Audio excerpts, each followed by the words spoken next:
bugun yana bahorlarga yalindim. Umr degan anhorlarga yalindim.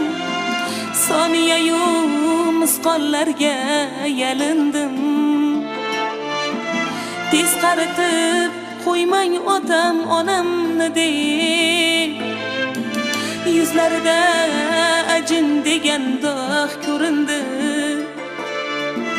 Sochlarida buncha yerda oq ko'rindi. Hayollarim har tomonga qoq bo'lindi. Tez qaritib qo'ymang otam onamni deb. Umr shuncha tez o'tibdimi? Keksalik qo'lin tutibdimi? Ko'nglim armonga to'libdimi?